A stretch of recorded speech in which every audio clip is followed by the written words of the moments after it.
At 5, the big night at the Republican convention. Mitt Romney accepts the party's nomination for president. This is a live picture from Tampa. The final night of the convention begins in about an hour. Mitt Romney will use tonight's speech to reintroduce himself to voters. And he'll argue that he and Paul Ryan are a better choice to fix the economy than President Obama and Vice President Joe Biden.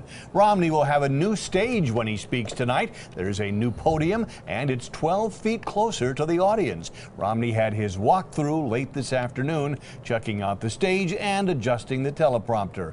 NBC reports actor Clint Eastwood will help introduce Romney before tonight's speech. And Charles Benson has been reporting from Tampa since Sunday night. He joins us now live with more. Charles.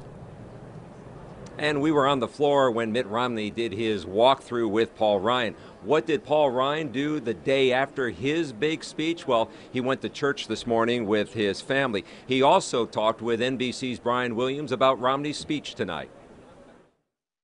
Tell us about tonight's speech. It's going to be a speech where Mitt Romney picks up where we left off and says, here's how we're going to get people back to work. Here are my plans for getting higher take-home pay, more jobs. We got to get this debt under control. It's going to take leadership. It's going to take an executive leadership, and he has this kind of skills. It's also going to be a speech where people get to know the man, Mitt Romney, better. I wish people had the opportunity to meet him like I know him, because I really believe they'll see the qualities, the decency, the goodness in this person. And what Mitt Romney's going to do is show himself who he is, the kind of character he is, what motivates him to the country that I think he's going to be leading in January. Due respect, he's been running for 6 years. Why don't we know him?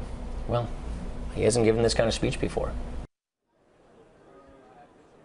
So all eyes will be on this speech tonight, but there's still a lot of buzz about Paul Ryan's speech last night. VP candidate Paul Ryan went after President Obama on the economy. What did taxpayers get out of the Obama stimulus? More debt. He also hit him hard on entitlements. The greatest threat to Medicare is Obamacare, and we're going to stop it. But Democrats say the wonky budget cruncher is being dishonest and disingenuous about the numbers and who is to blame. Wisconsin Republicans say debate on. On the convention floor, you can see that debt clock ticking away, $15 trillion. But don't both parties need to own up to that?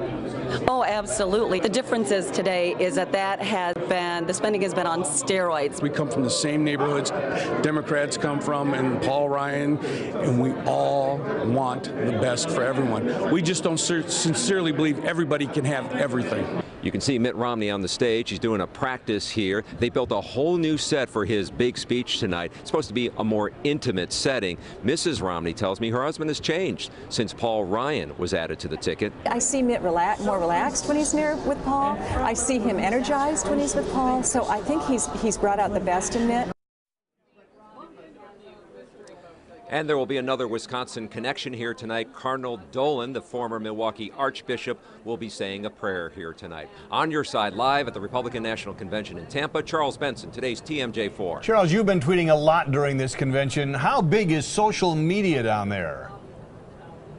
The Twitter site has been amazing. I'm told there have been now 2 million tweets alone from this convention. That's far more than the RNC and the DNC 4 years ago. In fact, during Paul Ryan's speech here, there were 6,700 tweets per minute. To give you a comparison, during the Super Bowl, there were 10,000. In fact, I sent out a little tweet today about Paul Ryan going to church.